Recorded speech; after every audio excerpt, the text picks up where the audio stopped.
Okay, so you can see the line from the gnomon running up here. It's just gone 3 o'clock British summertime, so that's obviously 2 o'clock GMT. It's October the 1st, so we're still in British summertime,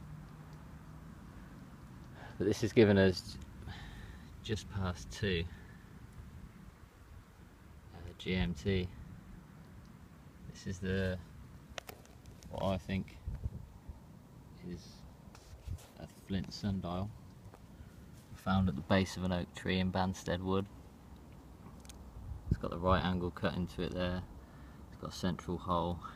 I've just put a pen in it because obviously a pen's straight.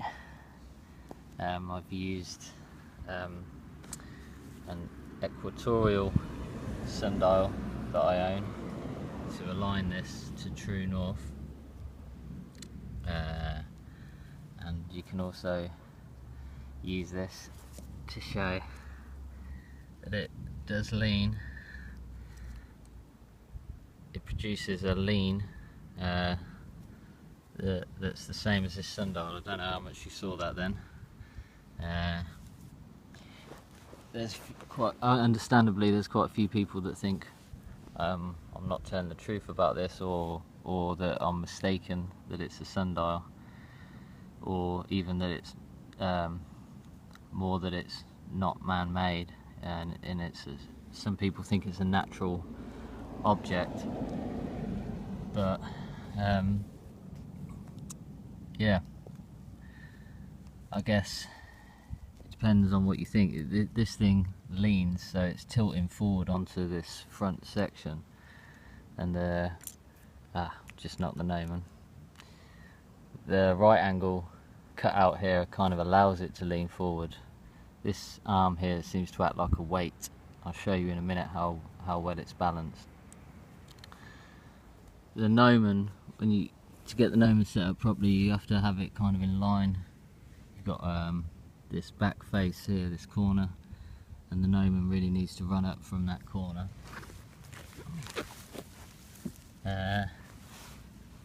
You're aiming to get the kind of, you're in line with this section running across the middle, you're aiming to get your gnomon in the centre of the right angle. And that kind of indicates that it's straight and it's at the right angle. You've also got this edge down here. You're also trying to make the gnomon in line with that edge, so it seems to run flush with it. It even comes through the bottom of the dial, and it kind of protrudes down from this edge, and you can see that it kind of runs in line with it. So it seemed like edges were put into it to show where the gnomon lines up, and there are also these kind of points on the outer edge that I've lined these markers up with on this side, the left side of it, and then I've just mirrored that on the right side as you would with a sundial. You can see the shadows pointing up here, so you got, this would obviously be 12, 1, 2, around, this is telling us it's around 1/2 2, and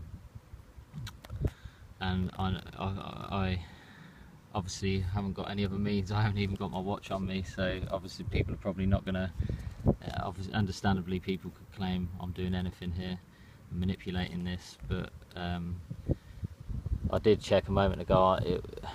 It was about 3 minutes past 3 British summertime. The last time I looked, that was probably about 10-15 minutes ago. Obviously GMT, that's just gone 2.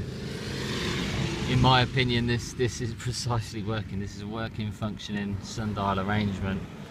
People can find it hard to believe or disbelieve it. It doesn't matter too much to me, because either way, even if it is a natural stone, isn't it quite extraordinary that it produces this tilt of 51 degrees, which is equivalent to my latitude, and that I can then use it as a sundial. that in itself would be extraordinary, but I think it's highly unlikely. What I do think about it is that it's an unfinished piece, because it does have a fracture that runs through this arm here, which I'm saying is quite an important feature. It's kind of like a weighted arm. It's kind of a weighted feature on it. So I think perhaps these were being produced and sent and traded, I don't know. But there's a crack that runs through it, so I think it was discarded. It was never polished and finished. That's why it kind of looks rugged. But when you really look into it, you can see strike marks on the piece. This is kind of zoomed out view of how I kind of set it up. I'll try and get my sundial against it again to show you the angle of the sundial. Show that it kind of leans at that same angle. Center of the sundial, you see the pen behind it, and it's leaning at the same angle. So that's the angle. I've got this set up for 51 degrees north. That's the location that I live. It's also the location that I found this flint block with these features that produces this 51 degree tilt if you put a central piece through the hole. So let's have a bit more of a look at the flint piece. There's the right angle shape that's cut out there. This arm is kind of like the supporting arm, where the piece has been taken out here and kind of you have it extended here. Kind of this idea of shifting, displacing the weight to make it weighted. I'll try and show you what I mean when I say it's weighted. You kind of need more of a level, really level ground. I think they almost certainly would have used this with kind of like a wooden block that was quite level. It wants to always sit on its back kind of position. You see on this kind of face of it is where it wants to naturally sit normally, but you can put it on its front edge, as I've been doing, which is the angle that produces the 51 degrees. But you only have to touch it when it's on that position.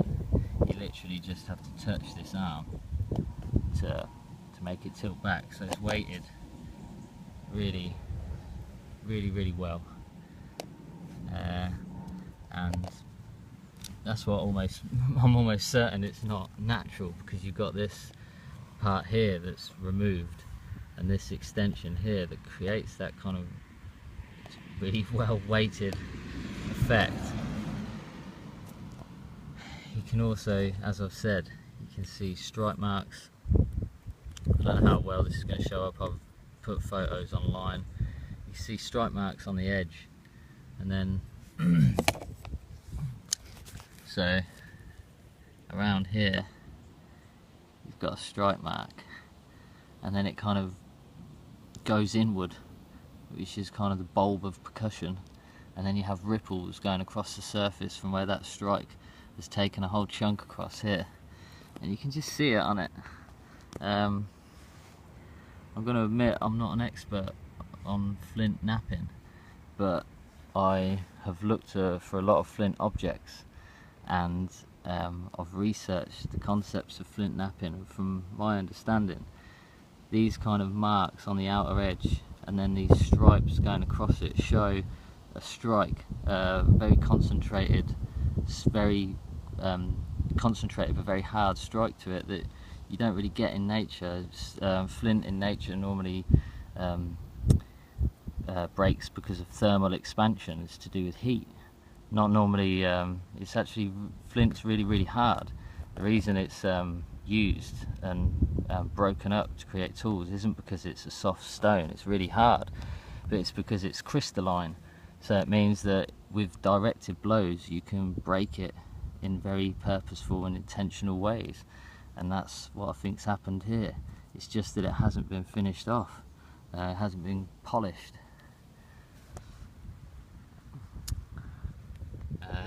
have been other Flint Sundials found in the UK, in Leicestershire. They're believed to date from between 10,000 and 4,000 BC.